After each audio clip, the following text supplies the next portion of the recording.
Dear racing fans, we've been waiting for you. We've been working, prepping, training, putting together thrilling races, high stakes, favorite traditions, and fresh experiences. From right on the rail to the top of the hill. Whether it's your first meet or your 50th, we can't wait to welcome you back this fall. Love, Keeneland. And welcome in, everyone, to the Keeneland Look Ahead podcast. Jeremy Plonk here from Horse Player Now. Day 2 of the meet on deck. It's Fall Star Saturday. Biggest day of the racing season in the autumn at Keeneland. We've got 5 major stakes races, all with Breeders' Cup implications up and down the line. Of course, that will just lead us into Spinster Sunday and 3 stakes races here to wrap up Fall Stars weekend. A lot cooking. We had a good opening day on track today at Keeneland. Maybe not the result we were looking for when the stewards have to get involved in the Alcibiades decision. If you missed it, bumping in the stretch, Percy's Bar, Tommy Joe, the 2 favorites, going at it in the stretch due to interference. Percy's Bar disqualified from first to second, and the order flipped in there. Can't really make much argument with the decision there with the stewards, but again, you just like to see these things adjudicated on the track and not in the stewards booth for sure. Nakatomi got his win in the Phoenix finally, in the 3rd time being the charm for that one for trainer Wesley Ward. 2nd in the Phoenix the past 2 years. Nakatomi got over the hump. Terrible start for Skelly in that race, was then rushed up into the mix, kind of threw the pace all in a bit of turmoil in the race. Maybe didn't shake out the way we thought it would. World Record, who was the morning line favorite in that race and second choice at post time, really didn't fire with much effort at all in the Phoenix Stakes today. Big story, though, on Friday. He was firing on all cylinders. Trainer Brendan Walsh, 3 winners on the card, including a bunch of 2-year-olds on the turf. I mean, he was absolutely outstanding. 2 big price horses on the card for Brendan Walsh. Double-digit odds winners for him on the program a couple times. We saw 5 favorites win, but we did get a couple prices in there as well. Favorites rang the bell 5 of the 10 races. Nobody won wire-to-wire on the opening day card today, which is rather interesting. We talked about how the track might be kind of dry and not a lot of moisture to it and a little bit demanding and tiring perhaps, and maybe that played out. Now, Percy's Bar did go wire-to-wire before the disqualification in the Alcibiades Stakes, so we do have to caveat that. But no horses on the main track won wire-to-wire today, which at Keeneland is a rarity because in most tracks around the country, Keeneland included, you expect horses on the front end to win about 2/3 of the races. Didn't happen today. We'll see how it plays out throughout the rest of the weekend. 2 wins for jockeys Luis Saez, Frankie Dettori, and Tyler Gaffalione. Of course, when you talk about the leading jockeys at Keeneland in fall meets or spring meets for that matter, when healthy, Saez and Gaffalione are 2 names that absolutely roll off the tongue. Frankie Dettori, a really nice day today, riding a couple for Brendan Walsh. Good to see him at the top of his game. Good day of racing again, as we mentioned. We had a winner on the card for Rudy Brisset, for Wesley Ward, Rusty Arnold, Todd Pletcher. So some names we're used to seeing in the winner's circle at Keeneland. As for where the winners came from on this opening day card, 4 winners via Kentucky Downs. They were awesome today. Certainly did well on the turf. 2 winners from Ellis Park. We had 1 from Churchill Downs, 2 from Saratoga, both in the stakes ranks. And, of course, we also had a first-time starter score on the program. So that's where your 10 winners came from on this program on Friday. Let's find 11 winners for you, hopefully, on the Saturday card. I had 3 winners today. None of my key plays that I really needed came in. The 3 that I got were short prices on top. Not a very good handicapping day. We had a little bit of a run in the last race with our 20-1 long shot. Made a little bit of a move on the turn, kind of got me excited and got me up watching and yelling a bit going around the turn at a price, but then flattened out in the stretch and really had no finish after a wide trip. So we got to do a little bit better in the handicapping sphere, and that's what we're looking to do here for the Saturday card. Let's get you set up for this 11 race program again at Keeneland on Saturday. 11 races for you, and we're going to get things started here in just a moment with the picks for each individual race. We'll also have Tom Leach interviews a little bit later on the program. Kenny McPeak's got a 2-year-old he wants to tell you about for the Breeders Futurity later on the card. And what about Vava, the favorite in the TCA Stakes for Cherie DeVoe? An interesting interview with Cherie DeVoe to show you a little bit later in the program as well. Here's a snapshot of an 11-race program getting underway at Keeneland on Saturday. It will start with the early pick 5 in race number 1. As always, we've got a key play, one of our 3 key plays on the program, price shot for you in race number 1, so we'll get things started with that. Early pick 4 starts in race number 2. The pick 6 on Saturday is going to end with the end of the stakes sequence, which will be race 10. So that means races 5 through 10 will be the pick 6 on Saturday. It's not ending in the final race on the card like normal. So 5 through 10 for the pick 6. Keep that in mind. No carryover. We do have a key play there for you in race number 5 as well. Then we get into 5 consecutive stakes races on the program. It will make up an all-stakes pick 5. Again, the pick 5 on Saturday will not end in the final race. It will end with the final stakes race. So races 6 through 10, an all-stakes pick 5. Races 6, 8, and 10 will make up the Keeneland Turf pick 3. Woodford Stakes is the first for the Turf Sprinters in race number 6. We'll go to the Philly Sprinters and Mares in the TCA Stakes race number 7. Again, an all-stakes pick 4 will kick off there. Now, we will have a late pick 4 on the card that goes to the finale. So no traditional late pick 5, but there is an all-stakes pick 4 and a traditional late pick 4. So that's kind of the added wager on the program. The First Lady Stakes race number 8 at a mile on turf will be part of the Keeneland Turf pick 3 and kick off that final and late pick 4 on the program. The 2-year-olds take center stage in race number 9, the Breeders Futurity. Going to have a big favorite in there to talk about on the program. Turf Mile, the Coolmore Turf Mile in race number 10, $1.25 million purse in that one. Big field, international intrigue. One of my key plays on the card in that one, and it's also the final leg of the Keeneland Turf pick 3. And we wrap things up with the Toyota Super High 5. There's no carryover going into the High 5. You got to pick the top 5 finishers in order in the finale to take down the Super High 5. Rolling daily doubles, pick 3s throughout the program for you on Saturday. Fast and firm conditions are in the forecast, as is the case for all of opening weekend. High temperature forecasted 83 degrees in Lexington on Saturday. That same 83 degrees, sunny skies, fast, firm conditions. Also the forecast for Sunday as we look ahead. Again, 5 stakes races on the program. Let's get to handicapping here. I want to shout out to Kim Nelson. She had a couple in the Keeneland Handicapper Selectors box, which we'll share all these picks here in just a moment. She had a couple really nice long shot plays that ran good races, second, third, at big prices. So Kim's got a good long shot eye going here to get the meet started. I'll keep a note on her picks as we go through the sequence. Let's start things off in race number 1, and we'll get to that Keeneland Handicapper Selectors box. Again, you can go to Keeneland.com and get the consensus picks and print them out, an easy print function there as well, or follow along here on the podcast. Race number 1, I'm going with number 5 in here, Crawford, and on the island, as I like to say. Nobody else has Crawford in their top 3. We're 15-1 in the morning line, so I like every bit of that here in this maiden special weight. 7 furlong elder maiden special weights here at Keeneland. We've had 13 at this distance in the fall. Horses making surface changes have done decently enough, but horses turning back in distance who prepped longer than this 7 furlong distance last time have accounted for 10 of the 13 wins. The one Quick to Charm, there's a little bit of a question, I think, in terms of distance and finishing ability. This horse is flattened out late in races at 6 furlongs, 6-5 morning line favorite. Respect the one Quick to Charm, but I'm going to try to beat this runner in here. The one turning back from a mild trip that I like in here is the 5 Crawford. Jose Ortiz rides for Vicky Oliver. This horse did not run well in the turf last time, but if you go back to the start 2 back at Horseshoe Indianapolis, pretty good effort going long, showing speed at a maiden special weight level, now shortening back to the 1-turn trip. I think this horse can be effective. If you look at the 1-turn races to start the career for Crawford, 7 furlongs at Tampa, a good second, a mile at Gulfstream, which is a 1-turn mile, a really good third behind Shred Denar, who's really kind of a stakes quality runner for that one, who would turn out to be a stakes quality type runner. So Crawford, I think, on the turn back and distance, very interesting. So that's going to get me started with one of my key plays of the day. 5, 1, and 6, the way I see it going in race number 1.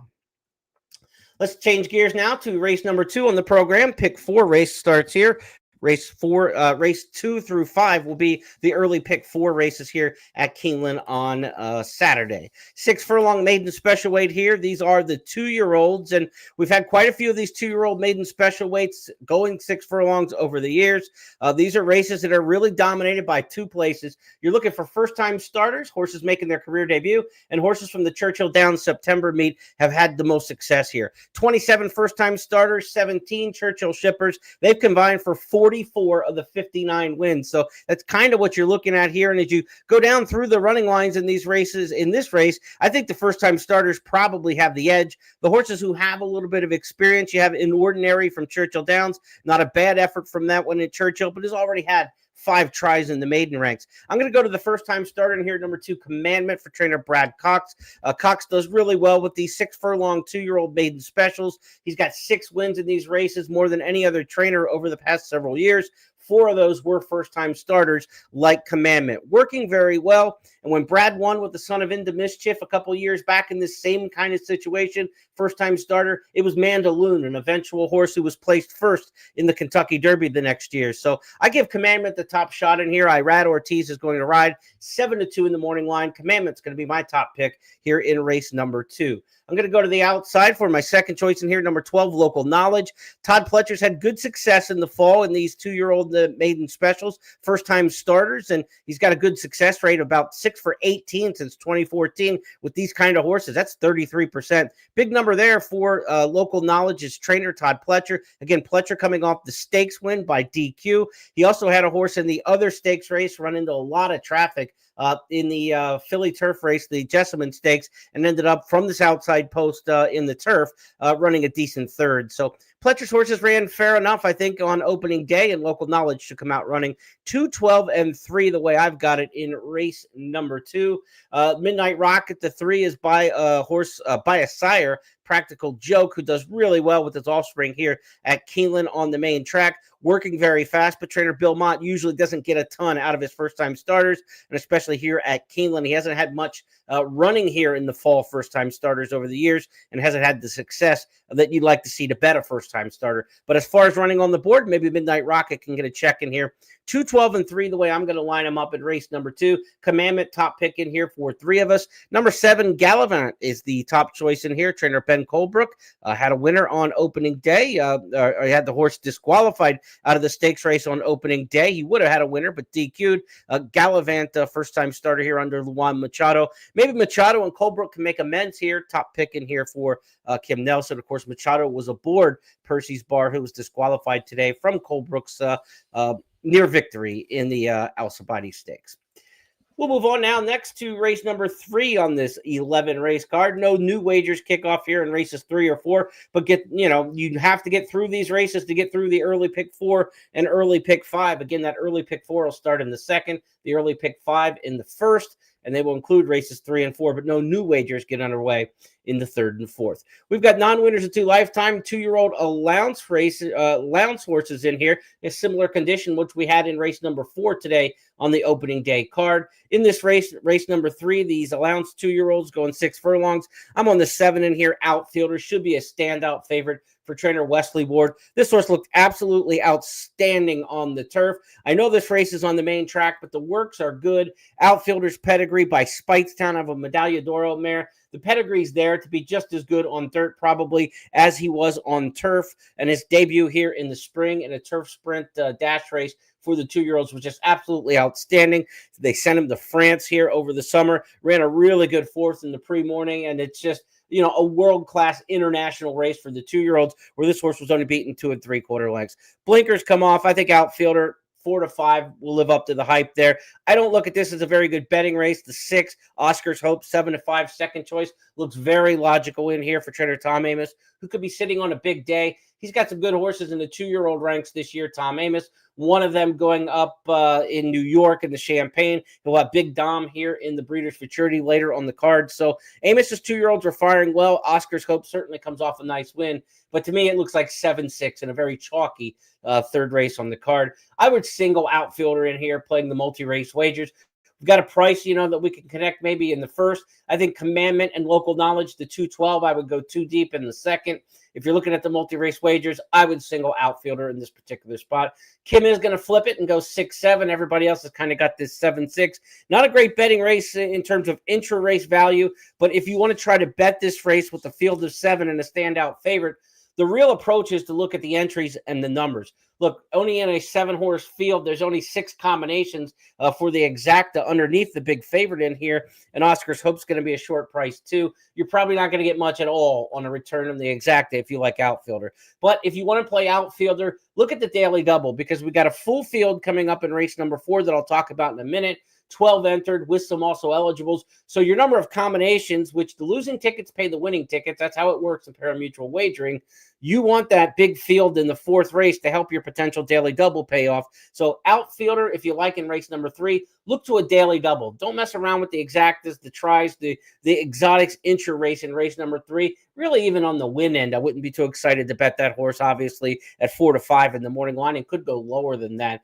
If you like outfielder, which I do, either single in the pick 4 and pick 5 and just be done with that, or you look to a daily double, race 3 to race 4. And race 4 is very competitive. So let's get after that race and see what we can come up for you in that race. The fourth race is a first level allowance on the turf, mile and a 16th in this one. We've had 28 races like this in the fall, first level allowance, mile and a 16th. Favorites have won 6 of the last 8 and 13 of 28 overall. So these are fairly formful races. But again, with a big field of 12, you're not looking at very short price on a favorite's end, and you might be able to get a horse in here at a fair number. I think there are multiple options who could win this race. Very few of these races have been won on the lead at this class and distance. Of the 28 races we talked about at this class and distance, only 3 winners led after the opening half mile. The average winner is 5 1/4 lengths back. So this is a real closer's profile. I would look for a horse from off the pace. And that's where I went with number 5, States Right. It's going to be far back early. Second start off the layoff for this one. Ran in the spring here at Saratoga. Ran a good second for Cherie DeVoe. Had the one summer race at Saratoga. Now back second off the layoff. 8 to 1 in the morning line. Has good form over the track with a win and a second place finish. The win came back in the October 24 meet. A good second against this similar kind of competition at a mile in the spring meet. So States Rights likes the course. This race sets up typically for horses who come from far off the pace, and that's the running style for number 5, States Rights. Going to be my top choice in this particular spot. The 2 in here is also picked on top by a couple handicappers. That is Atlow. Atlow's a Juddmonte homebred by Quality Road. Bill Mott trains this one. Coming off a win at Kentucky Downs. Again, we mentioned the Kentucky Downs horses rang the bell 4 times with victories on opening day at Keeneland. Look, this is a Kentucky Downs meet that obviously with the purse money has always been good at Kentucky Downs, but it just keeps getting bigger and bigger and bigger and bigger. You're going to see more quality horses go through Kentucky Downs.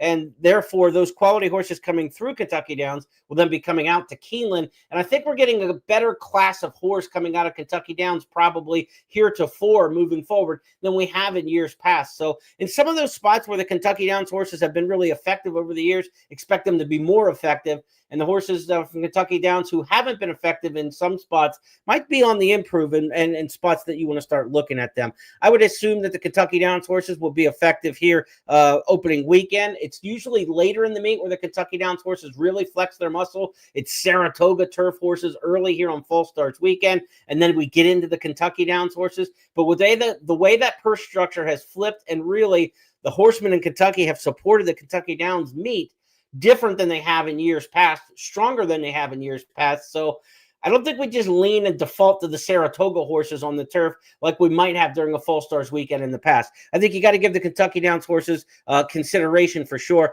I'm on States Rights in this particular spot. Number 9, Montador is the other one I like in here. Does come from Kentucky Downs. And Montador was a horse I picked at Kentucky Downs last time off a race at Colonial. Mike Stidham does a really nice job at KD when he brings horses from Colonial. We got a 3 to 1 price that day and really went off nicely. That was a good effort from Montador. Godolphin homebred by Nyquist. Could wheel right back here. I wouldn't be surprised if the 9 can win for the 3rd straight time over the 3rd different course.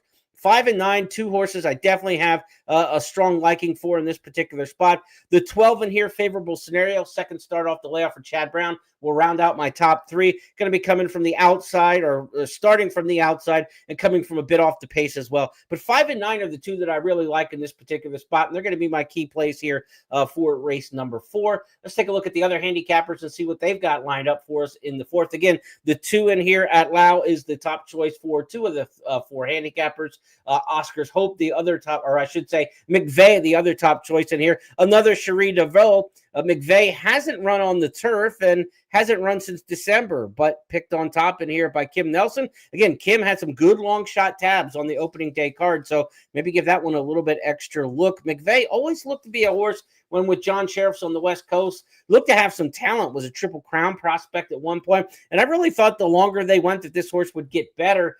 He's getting a chance here to go a mile and a 16th on the grass for the first time by Constitution out of a Union Rags mare. Dothraki C was fairly versatile. of the Dam of McVeigh. So we'll see what this one can do on the grass. Interesting, Jose Ortiz riding there for Cherie DeVille. But I'm going with the other DeVille runner, number 5, States Rights.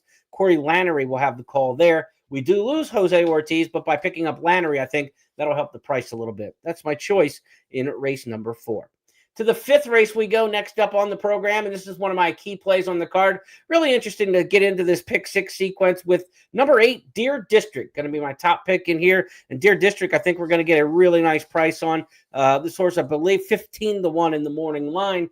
And Deer District, my top choice here in race number 5. We'll see, do any of the other handicappers give Deer District the 8 much play? Not at all. So we're on the island. We're 15-1 in the morning line, and that bodes really well, I think, for getting the kind of price we want. This horse has run 3 times at Keeneland, has run in the money 2 of those 3. Likes the going here over the track. And one of the angles I like in here, when you look at these races, these second-level allowance sprint races like this, we've had 58 of them at this 7-furlong allowance distance in the fall meet. The Churchill horses have done exceptionally well in here. 20 winners from Churchill Downs, no other circuit. Saratoga next up have produced more than 12. So it's been a real strong lean to take the horses coming out of the Churchill meet in these kind of spots. And number 8, Deer District, the only horse in the race coming off a Churchill prep last time. You get John Velasquez riding for Dallas Stewart. And again, we know this horse likes the track. Has run over the track a couple times and run well. 15-1 in the morning line. We need to get a price in here opening weekend to make some good bank, and I think Deer District might be one of them who could pull it off for us. As for the others in this race, number 6, Tap Into This, is looking for 3 wins in a row. Steve Asmussen trains. He had a win on the opening day card. Flavian Pratt will get the call there. Certainly respect that one at 3-1. The 4 in here is Aglise at 8-1, another nice potential price in here. Second start since being claimed by Mike Maker, ran through the win last time after being claimed by Maker, now makes the step up in class. This horse was fairly competitive in allowance races at Oaklawn back away, so it's kind of a re-rise in class. Tyler Gaffleone will ride for Maker. Again, Gaffleone coming off a 2-win opening day. Good to see him back riding at Keeneland after being injured and missing the spring meet. 8, 6, and 4, the way I've got him in race number 5. Let's see what the other handicappers have lined up here in the 5th. Tap Into This, the 6 is top pick for Scott and Kim. Gleason here, the 4, top choice for Tom. So I've got him 8, 6, and 4, and the other top picks for the other handicappers are the 6 and the 4 underneath my 8. So that's kind of the way we shake this one out. If I'm right on the 8, then we're all right on the 6, 4. Those would be the combinations to lean into here in the 5th race. Looking forward to Deer District in race number 5. If you're playing a multi-race wager that ends in this spot, I think you definitely want to use the 6. I would consider the 4 as well. You could go 3 deep in here because I don't think we need to go super deep in some of the earlier races. We talked about Outfielder being a single. We talked about in race number 2, Commandment and Local Knowledge being a 2 deep situation. So, maybe you get yourself a little bit more coverage in races 1, and you can go 3 deep here in race number 5, and you really haven't spent that much as you're trying to get through this sequence. Race number 4 might be one where you want to use a couple combinations in the early pick 4 and pick 5. But race number 5, one of my key plays on the card. Let's get it there with Deer District. To the 6th race we go. It's our first stakes race. It's the Woodford Stakes. Race number 6. We'll start an all-stakes pick 5 here. And this is a turf sprint at Keeneland here. 5.5 furlongs, always the turf sprint trip. The Grade 2 Woodford Stakes has a number 2 world record in here, shows up, but he will scratch. He ran earlier today as we record the podcast, or we air the podcast live on Friday night. But he ran this afternoon, as you know, in the Phoenix Stakes. So world record's going to scratch out of this particular spot. That's going to leave a field of 8 before other scratches are announced.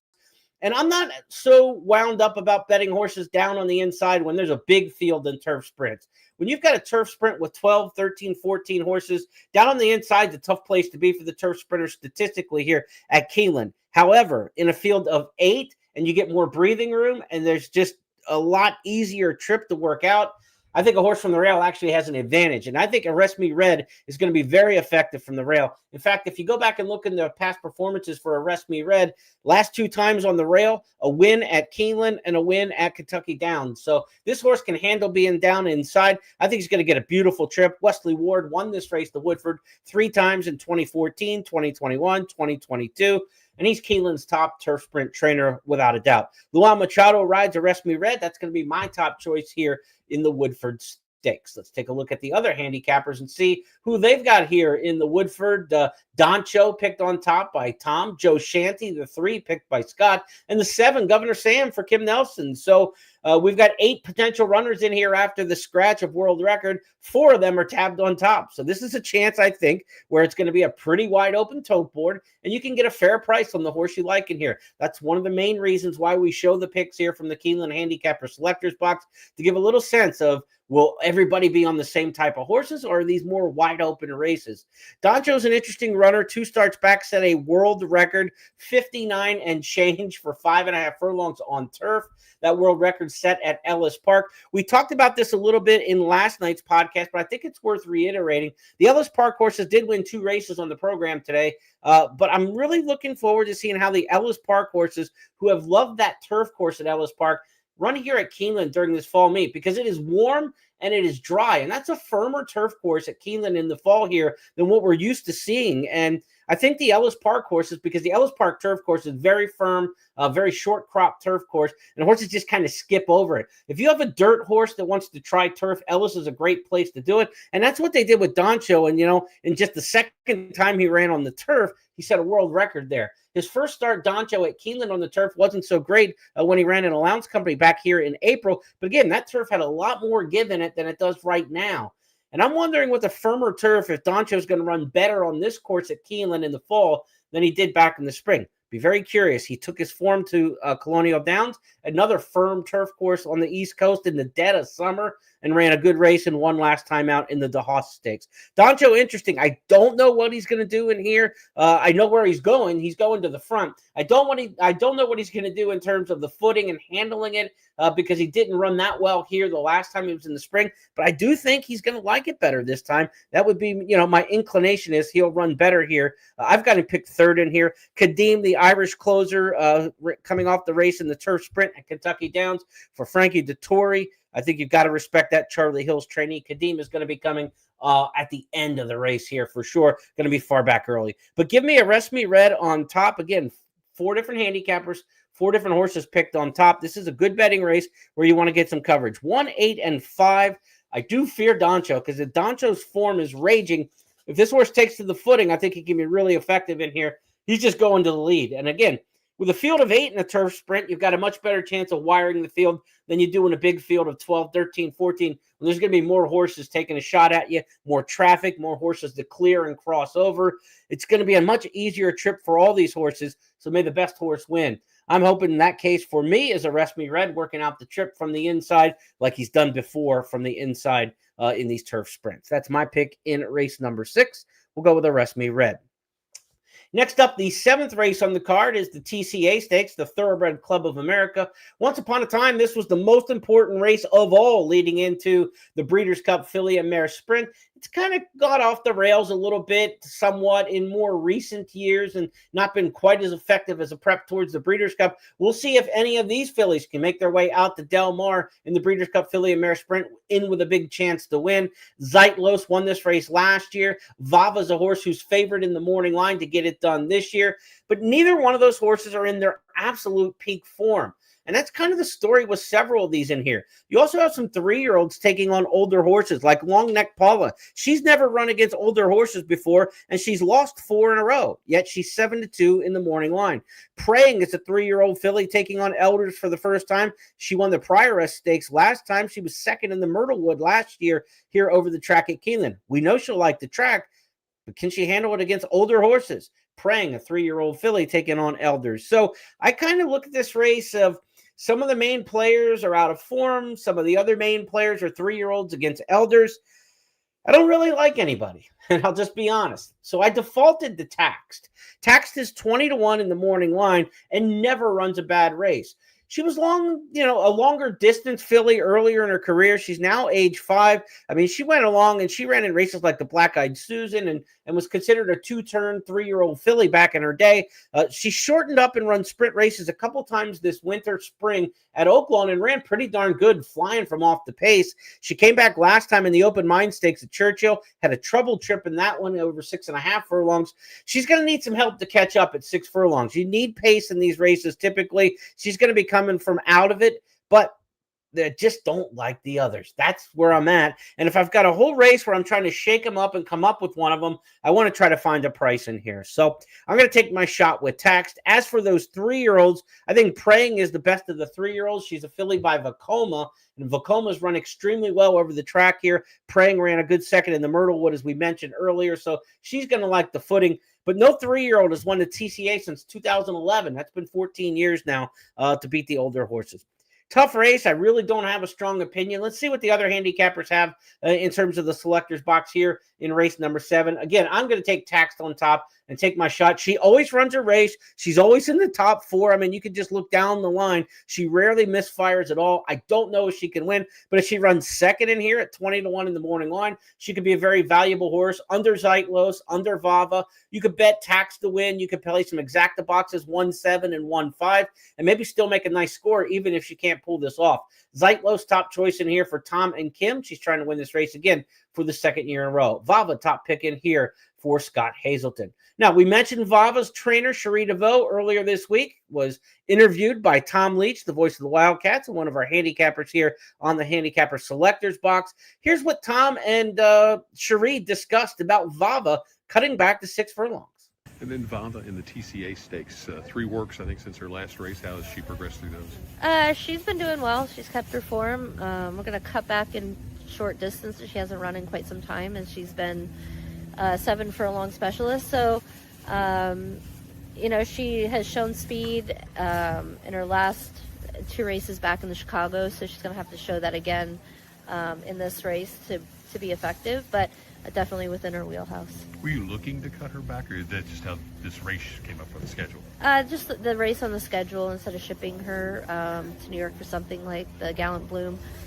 Just wanted to run her out of her own stall and see where we're at. She is cataloged for the Keeneland sales, so if she runs really well and we want to go to the Breeders' Cup, that's going to be on the schedule. If not, we'll probably just have her tipping over until the Keeneland sale.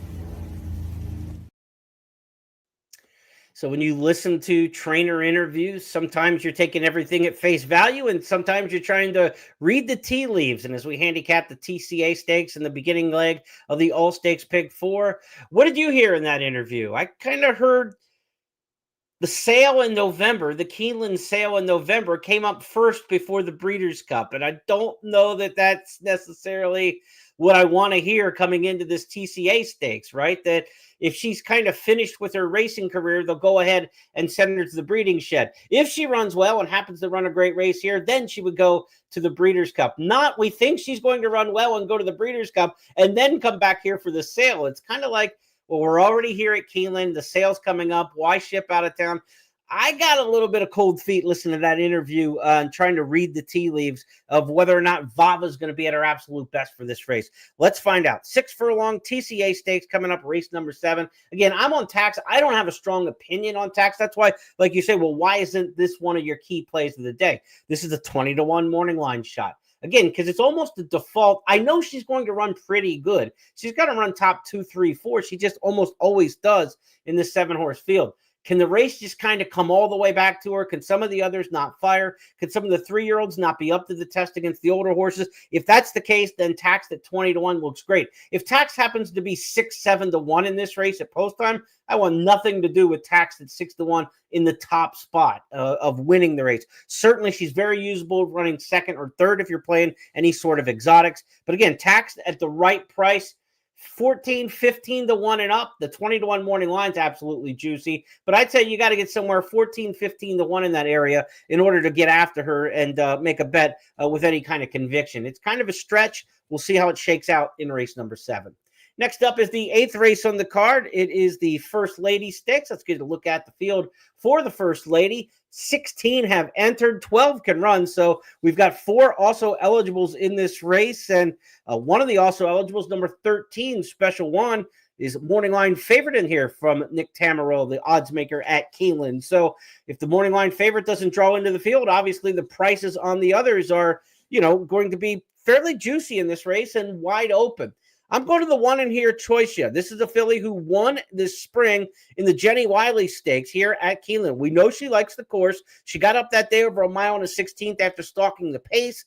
It's a mile race here. She showed speed last time, going a little bit longer in the Diana Stakes in New York. And that's one of the key points for me in this race, because when you look at the 19 years in the database we have for the First Lady Stakes at the handicapping database we have at Keeneland.com, Saratoga cutbacks are really effective in this race. 13 of the last 18 winners came from the Naira circuit. 7 of those raced at Saratoga, some at Aqueduct or Belmont. But again, you want those Naira shippers and horses cutting back in distance. 13 of the last 18 winners of this race were cutting back in distance from a trip farther than a mile. So shortening the trip and coming from Saratoga, that puts me on the one choice, yeah. And not just because it fits a trend, right? I mean, you just don't want to take a horse because there's a trend that says, okay, this is like, we're going to default to a horse who doesn't on paper look like they're competitive, but they fit a trend. I'm not interested in those kind. I want a horse who fits a trend, but looks competitive as well. And that's the tiebreaker. The trend is the tiebreaker. And I think Choicia, being a Jenny Wiley winner over this track, running pretty well in the Diana Stakes, which was a tougher race than maybe what this one looks like on paper in some respects, at 1 1/8 miles, the tougher distance. That's why I like Choicia in here, because I think we're going to get fair value. Frankie Dettori, 2 wins on the program today on the turf. 9-2 in here for Choicia. That's going to be my top choice. Dynamic Pricing, the 5 for Chad Brown. Suggesta, the 9 for Chad Brown. I'd be remiss if I did not mention one of the most amazing stats that I've stumbled across over the years. And we talked about it last year on the podcast, and it came true again. Chad Brown has won this race the last 7 years in a row. That's incredible. And we've seen Chad do that in some of these stakes over the years. But the really amazing part of that factoid is none of the 7 winners and 8 winners overall for Chad Brown in this race, none of them have been the favorite. Chad runs multiple horses in these races a lot. The public hasn't figured out which Chad Brown. So if you look at this race, 4-1 on Dynamic Pricing, may default into the morning line favorite if Special Juan doesn't draw into the race. So maybe you want to go with Suggesta in here at 5-1 in the morning line. The longer price of the 2 Chad Browns has won this race 7 years in a row and 8 times overall. So I've got the 9 Suggesta as my second choice in here. The 7 Heredia, one to keep an eye on for trainer Graham Motion. This is an export that came over from Britain and has run really well in 3 starts here in the U.S. and just seems to be getting better for Graham Motion. Shipped out to California to win the Yellow Ribbon at Del Mar. Again, that's a firm summertime short crop turf course at Del Mar. I think Heredia could handle a dry, firmer turf course like we're getting at Keeneland right now. And you get Tyler Gaffalione riding again, coming off a nice day today with 2 wins back at it. And nobody rides a turf mile better at Keeneland than Tyler Gaffalione. Flat bet profit, 32% flat bet profit. You got $1.32 back for every dollar you bet on Tyler Gaffalione over the last 10 years in Keeneland turf mile races. So Heredia with Gaffalione aboard, one you absolutely have to respect. 1, 9, and 7, the way I'm going to shake things out here in the First Lady Stakes. Let's see what the other handicappers have for us in race number 8. In the First Lady, the 10, Ozara, top choice in here for Scott Hazelton. Dynamic Pricing, the 5, expected to be the favorite if Special Juan doesn't draw into the field. The 5, Dynamic Pricing for Chad Brown, a chance to give Chad 8 straight wins in this race. He is the top pick for Tom and for Kim. So that's the way we see it in race number 8, that being the First Lady Stakes. We will move on to the 9th race on the card. Next up in the 9th race, this is one where we got some breaking news today. The connections of Ewing announced that Ewing has not been training up to snuff, and he will scratch from the Breeders Futurity. So the 9th race on the card was already going to have one of the bigger favorites of the weekend in Ted Noffe, the hopeful winner, 4-5 in the morning line. Now with Ewing scratching out of here, Ewing, a horse who was the winner of the Saratoga Special and 2 for 2 lifetime, this field gets reduced to 6, and Ted Noffe is going to be a huge favorite. Here's the field for the Breeders, or for the Claiborne Breeders Futurity. This year's edition, Blackout Time, the 1, Big Dom for Tom Amos. Amos has a big weekend in store for him with the 2-year-olds. D. Cassette is the 3 in here for Patrick Biancone. Spice Runner, the 4 for Steve Asmussen, already stakes accomplished there. Litmus Test for Bob Baffert coming east off a race in the Del Mar Futurity in which he finished 4th. Ted Noffe going to be the huge favorite in here, 4-5 in the morning line prior to Ewing scratching. With Ewing scratching, you could probably drop him down to 3-5. He could go as low as maybe 2-5 in here, Ted Noffe, based on his 2 wins at Saratoga, including the hopeful stakes. How good was Ted Noffe in Saratoga? Take a look. Inhale, Soldier and Diplomat. as Butane takes up the chase on the outside, and in between, Curtain Call's running a big race, 1 furlong left. Ted Nafi with a 2-length lead. Curtain Call trying his best, but is no match for Ted Nafi. Ted Nafi in those legendary colors wins the Spendthrift Farm Hopeful by 8. A brilliant performance. Photo between Butane and... Interesting, he was 7-2 odds in that race because Butane, the Bob Baffert horse coming in from Del Mar, was so heavily bet at 6-5. Baffert's coming east again. He's going to try with a different horse to see how he might shake out against Ted Nafi, the Baffert runner in here, Litmus Test. Let's talk about Ted Nafi for just a second. Trainer Todd Pletcher's won this race 3 times in recent years since it's gone back to the dirt. He won it with Carpe Diem. He won it with Locked. He won it with Forte. Some big names there have had success in this race for Pletcher. He teams up with Johnny V. Ted Nafi has not gone 2 turns yet, but this is a situation in this race over the years where going 2 turns prior to the Breeders Futurity hasn't been a very predictive element. Horses can stretch out in distance here just as well as horses who have already gone long. In the 11 years since this race has gone back to the dirt, 3 winners have run 6 furlongs or less last time.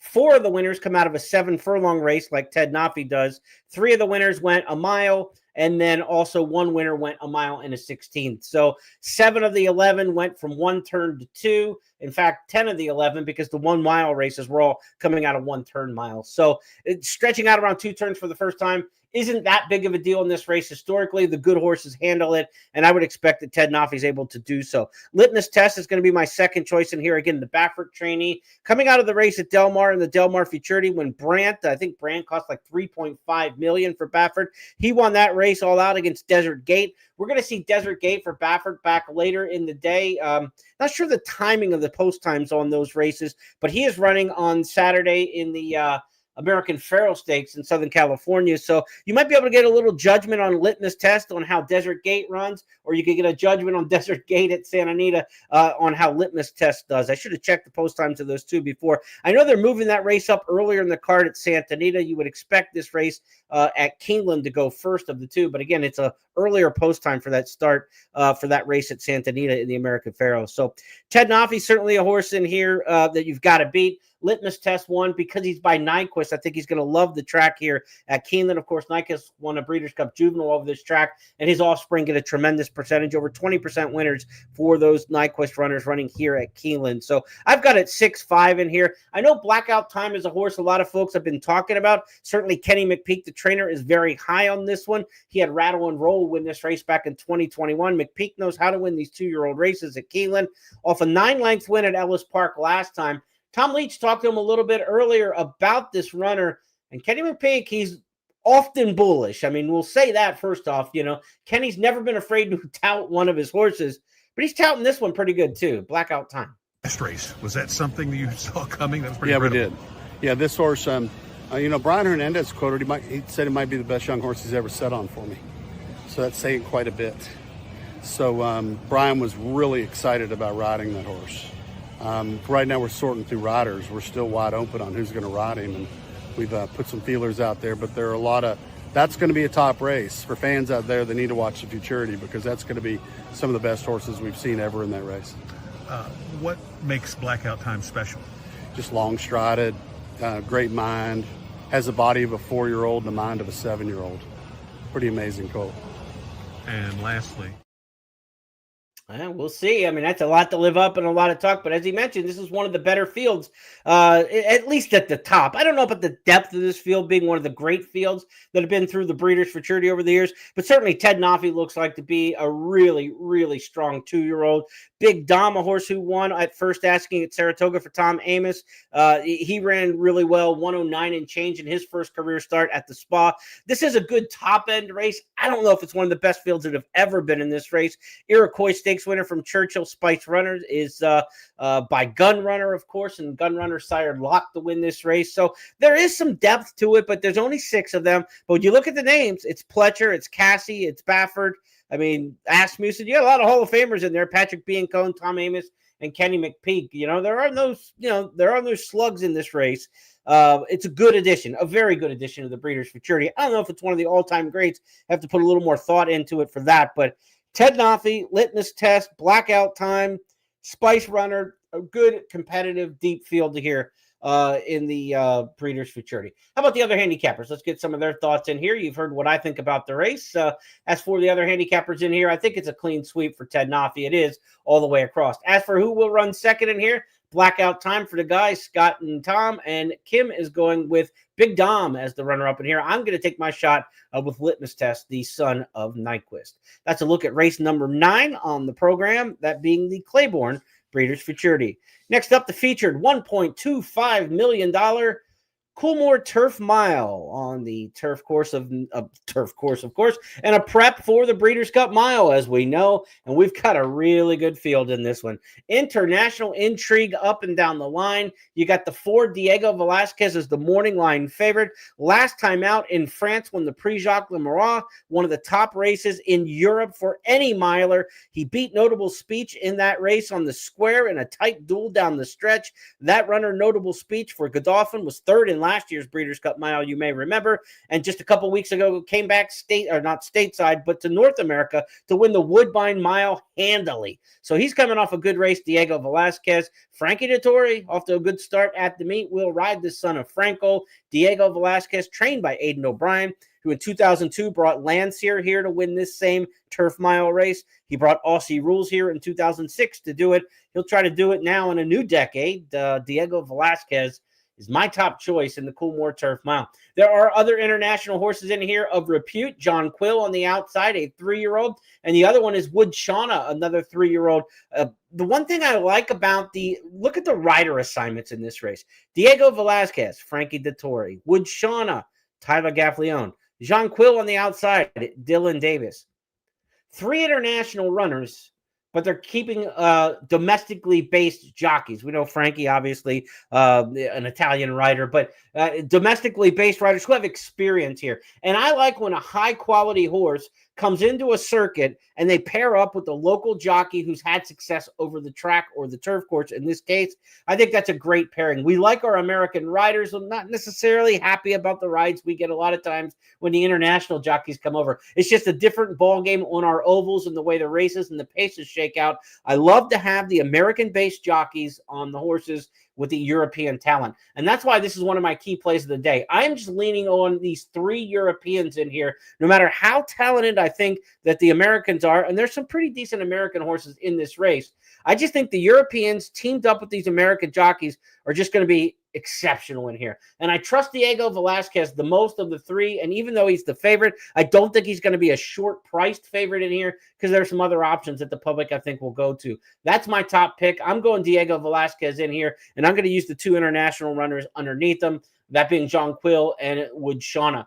4-12, 4-5, heavy exactas, smaller exactas turning it back around, 12-4, 5-4, trifectas, 4 with the 12-5 with all, 4 with the 12-5. I'm going to be playing these 3 combinations as much as I can in this particular spot. Diego Velasquez also top choice in here for Scott. Jean Quill, the other European, top pick in here for Tom Leach. Program Trading, the Chad Brown trainee, is the top pick in here for Kim Nelson. Favorites had lost 9 in a row in this race until last year when Carl Spackler got the job done as the favorite. Carl Spackler, a son of Lope de Vega. Program Trading for Chad Brown in this race, also a son of Lope de Vega. So Brown will try to win this race for back-to-back years from the same sire, Lope de Vega, who has a really nice percentage with all of his offspring here over the track at Keeneland, over the turf course here at Keeneland. Not just Carl Spackler in this race last year. The Lope de Vegas have put up big numbers here on the Keeneland grass in recent years. That's a look at the Coolmore Turf Mile, that being race number 10. We wrap things up in race number 11. It's the Toyota Super High 5 race, and let you know that the late pick 4 will end in this race. But once again, all the late day wagers are going to end with that Coolmore Turf Mile in race number 10. The pick 6 will end in race 10. The pick 5, the All-Stakes pick 5 replaces the late pick 5. So an All-Stakes pick 5 will end in race 10, and then that All-Stakes pick 4 will end in race number 10. The only wager ending in race number 11 will be the pick 3 that ends the final 3 on the card, and that late pick 4 that starts in race number 8, the First Lady. So if you want to roll back to that late pick 4, it'll be races 8, 9, 10, and then this maiden race on the way out. 6 furlong maiden special weight sprint here in race number 11. Split division of a race we talked about earlier in the program. And when we get these 6 furlong 2-year-old maiden specials on the dirt, it's about the first-time starters. It's about the horses from Churchill Downs. They've dominated, winning about, over 80% of those races as we went back and we talked about the stats earlier in the program. I think number 2 in here, Heartily, is a first-time starter to keep the eye on.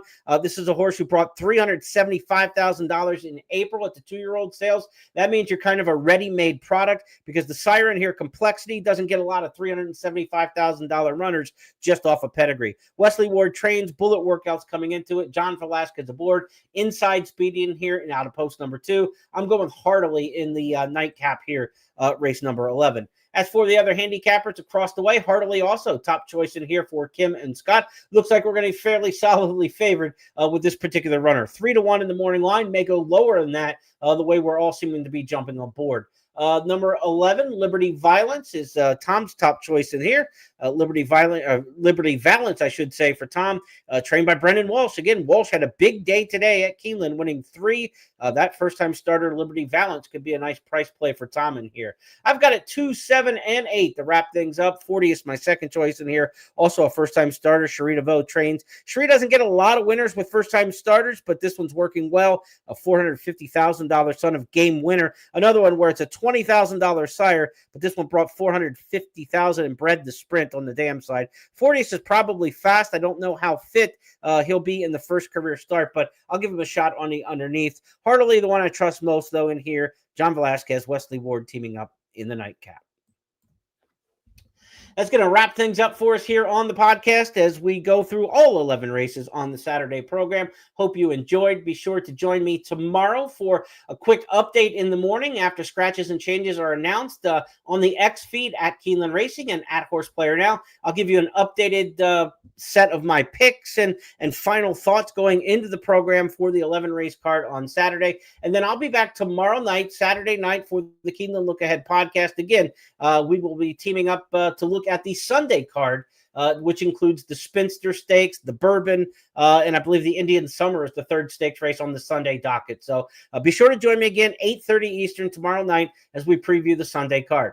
If you'd like to get updated selections and handicapping information sent directly to your email inbox, sign up for the free publishing service at Substack, jeremyplonk.substack.com. It's free. You'll get email information sent to your inbox each racing day at Keeneland and for select days around the calendar all year long. So be sure to sign up for it, not just for updated Keeneland information each and every racing day, but also for non-Keeneland season and Breeders' Cup and Triple Crown and around the way. It's free to sign up. There is a voluntary donation button if you'd like to do that, but you're under no pressure to do so whatsoever. Everything that you get sent out for free is comes from me from Substack, and you can get all that information. Again, just sign up for it free today, jeremyplonk.substack.com.